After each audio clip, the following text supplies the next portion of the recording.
Malaysian വ്ലോഗിൽ എങ്ങനെയാ നമ്മുടെ നാട്ടിലെ വീഡിയോ വന്നതെന്നാണോ നിങ്ങൾ നോക്കുന്നേ?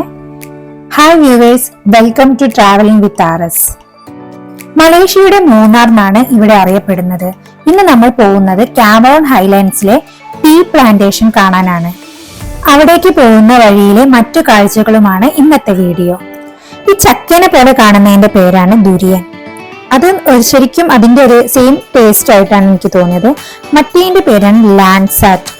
അത് ശരിക്കും നമ്മുടെ സപ്പോർട്ട പോലെ തന്നെയാണ് കേട്ടോ എനിക്ക് തോന്നിയത്. ഞങ്ങൾ ആദ്യം സ്റ്റോപ്പ് ചെയ്തത് ഒരു വാട്ടർഫോളിലായിരുന്നു കേട്ടോ. ശരിക്കും അതിന്റെ വീഡിയോ ഞാൻ എടുത്തിട്ടില്ലായിരുന്നു, അതുകൊണ്ട് ഞാൻ 2-3 പിക്കൊക്കെ ഇട്ടത്. നമ്മുടെ മൂന്നാറിലും വയനാട്ടിലും കാണുന്ന ടീ പ്ലാന്റേഷനിൽ നിന്നും ഒരു ഡിഫറെന്റ് ആയിട്ടുള്ള ടീ പ്ലാന്റേഷൻ ആണ് നമ്മൾ ഇന്ന് കാണാൻ പോകുന്നത്.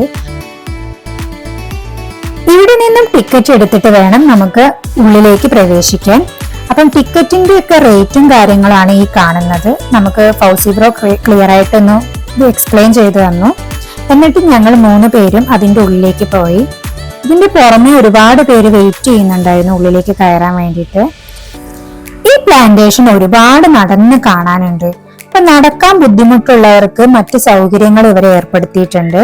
ഞങ്ങൾ പകുതി വരെ നടന്നിട്ടുള്ളൂ, കാരണം ഇത്രയും അധികം നടക്കുക എന്ന് പറയുന്നത് പോസിബിൾ ആയിട്ടുള്ള ഒരു കാര്യമില്ല. ഇത് നോക്കുമ്പോൾ നമുക്ക് മനസ്സിലാവുന്നില്ലേ, മൂന്നാറിനെ പോലെയോ വയനാടിനെ പോലെയോ അല്ല എന്നുള്ളത്. ഇതൊക്കെ കൂടി ഒന്ന് പരന്നിട്ടുള്ള ഒരു രീതിയിലാണ് ഇവരെ ടീ പ്ലാന്റേഷൻ കണ്ടപ്പോൾ എനിക്ക് മനസ്സിലായത്. ഞങ്ങൾ അങ്ങനെ കുറച്ച് നടക്കാൻ തുടങ്ങി. താര ആദ്യം തന്നെ പറഞ്ഞു നടക്കില്ല എന്നുള്ളത്, അതുകൊണ്ട് എടുത്ത് നടക്കാന്നല്ലാതെ വേറെ ഓപ്ഷൻ ഒന്നും ഞങ്ങൾക്കില്ലായിരുന്നു. കുറച്ച് മുന്നോട്ട് പോയപ്പം അവൾക്ക് കാര്യം മനസ്സിലായി, അവൾക്ക് ഓടാനുള്ള ഏരിയ ഉണ്ട് എന്ന്. അങ്ങനെ എടുത്തു നടന്ന ആളെ ഇറങ്ങി ഓടാൻ തുടങ്ങി. പിന്നെ അവളെ പിന്നാലെ ഓടലായിരുന്നു ഞങ്ങളെ പണി. മഴക്കാറുള്ളതുകൊണ്ടായിരിക്കും ആ പച്ചപ്പ് അങ്ങോട്ട് എടുത്ത് കാണിക്കാത്ത പോലെ ഒരു ഫീൽ എനിക്ക് തോന്നി.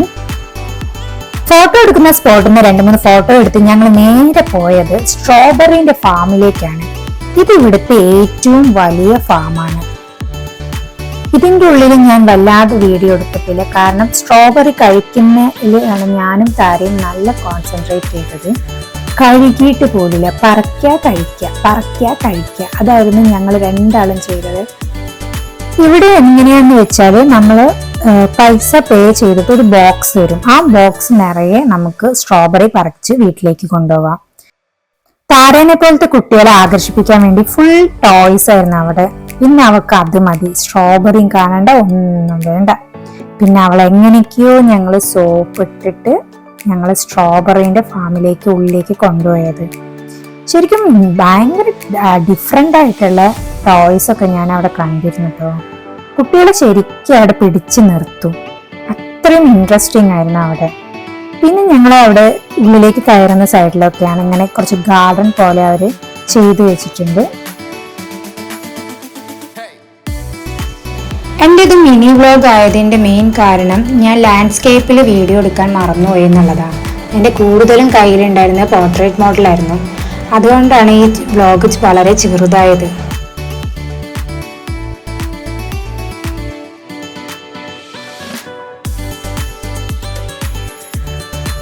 ഇതാണ് സ്ട്രോബെറി ഫാം. മൊത്തം സ്ട്രോബെറി ആയിരുന്നു. ഇങ്ങനെ ഞാൻ ഇതുവരെ കണ്ടിട്ടില്ല. നല്ല ചോന്ന തുടുത്ത് നിൽക്കുന്നത് നോക്കി നോക്കി പറിച്ച് തിന്നിട്ടാണ് പോയത്. അടിപൊളിയായിരുന്നു കേട്ടോ. വയറുവേദനയൊന്നും വന്നില്ല. വല്ല കീടനാശിനി ഉണ്ടോന്നൊന്നും അറിയില്ല. ഞങ്ങൾ നന്നായിട്ട് കഴിക്കായിരുന്നു. ഹസ്ബൻഡ് വന്നിട്ട് ആ ബോക്സിൽ ഓരോന്നോരോന്ന് പറിച്ചെടുക്കുന്നുണ്ട്. ഞാനും കാര്യം നന്നായി കഴിച്ച് എൻജോയ് ചെയ്ത് വിടട്ടോ. സ്ട്രോബെറി ശരിക്കും ഇവിടുന്ന് കഴിച്ച ആ ഒരു തന്നെ ഉണ്ടായിരുന്നുള്ളൂ, കാരണം ഞങ്ങൾ കൊണ്ടുപോയ ബോക്സ് ലങ്കാവിയിൽ ഫ്ലൈറ്റിലല്ലേ വിചാരിച്ചിട്ട് ചെക്കിൻ ബാഗിൽ വെച്ചു. അവിടെ എത്തിയപ്പോഴേക്കും ആ സ്ട്രോബെറി മൊത്തം ചീഞ്ഞ് നാശമായി എന്ന് പറയാം. അവസാനം അത് കളയേണ്ടി വന്നു. എന്തായാലും നല്ലൊരു എക്സ്പീരിയൻസ് ആയിരുന്നു. ഞങ്ങൾ പിന്നെ പോയത് ലാവൻഡർ ഗാർഡനിലേക്കാണ്.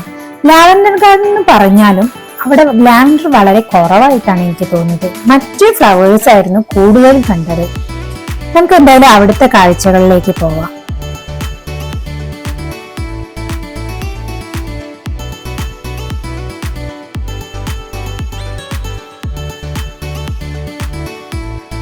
ഈ കാണുന്നതേ ലാവൻഡർ ഉണ്ടായിരുന്നുള്ളൂ. ബാക്കിയൊക്കെ മറ്റു ഫ്ലവേഴ്സ് ആയിരുന്നു. ഇന്നത്തെ കാലാവസ്ഥ വളരെ മോശമായിരുന്നു, കാരണം നല്ല മഴയായിരുന്നു. ഒട്ടും ഞങ്ങൾക്ക് പുറത്ത് വല്ലാതെ ഇറങ്ങാൻ പറ്റിയില്ല. ഇവിടെ നിന്ന് ഇറങ്ങി നെക്സ്റ്റ് സ്പോട്ടിലേക്ക് പോവാന്ന് വിചാരിച്ചപ്പോൾ നല്ല മഴയായിരുന്നു. അതുകൊണ്ട് ഇവിടേക്ക് ഒന്ന് ചുറ്റിക്കണ്ട് ഞങ്ങൾ നേരെ റൂമിലേക്കാണ് പോയത്. ഇത് ശരിക്കും ഒരുപാട് നടന്ന് കാണാനുള്ള ഒരു ഏരിയ തന്നെയായിരുന്നു. കാമറൂൺ ഹൈലാൻഡ്സിന്റെ ടീ പ്ലാന്റേഷൻ ആണ് ഇവിടുത്തെ ഏറ്റവും മെയിൻ ഹൈലൈറ്റ് എന്ന് പറയാം. കാരണം അതിനെ ചുറ്റിപ്പറ്റിയിട്ടുള്ള കുറച്ച് ഗാർഡൻ, അതുപോലെ സൂ, അങ്ങനെ കുറച്ച് കാഴ്ചകളാണ് ഇവിടെ ഉള്ളത് കേട്ടോ. അതുപോലെ നല്ല കോട ഇറങ്ങുന്ന സമയമായിരുന്നു, അതിന്റെ കൂടെ നല്ല പെരുമഴ. രണ്ടും കൂടെ ആയപ്പം ഇന്നത്തെ കാലാവസ്ഥ വളരെ മോശമായിരുന്നു. അധികം ഞങ്ങൾക്ക് വേറെ എവിടെയും പോവാനും പറ്റിയില്ല.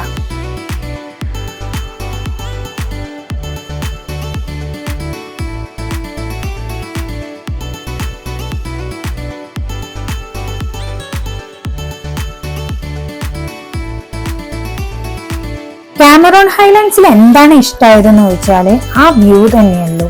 ആ ടീ പ്ലാന്റേഷന്റെ ആ വ്യൂ അത് വളരെ ഒരു മനോഹരമായിട്ടുള്ള ഒരു വ്യൂ ആയിരുന്നു. മറ്റെല്ലാം നമ്മൾ എല്ലായിടത്തും കാണുന്നത് തന്നെയായിട്ടാണ് എനിക്ക് ഫീൽ ചെയ്തിട്ടുള്ളത്. ശരിക്കും ഈ ഗാർഡനൊക്കെ നമ്മുടെ ഊട്ടിയിലെ ഗാർഡൻ കാണൂലേ, അതുപോലെയുള്ള ഒരു ഫീലാണ് എനിക്ക് തോന്നിയിട്ടുള്ളത്. നന്നായി അവരെ മെയിൻറ്റെയിൻ ചെയ്യുന്നുണ്ട്, അത് ഇത് കാണുമ്പോൾ തന്നെ നമുക്ക് മനസ്സിലാവുന്നുണ്ട്. ഇന്നത്തെ ഈ മിനി വ്ലോഗ് നിങ്ങൾക്ക് ഇഷ്ടമായി എന്ന് കരുതുന്നു. ഇനി നമുക്ക് ലങ്കാവിയിലെ കാഴ്ചകൾ കാണാം.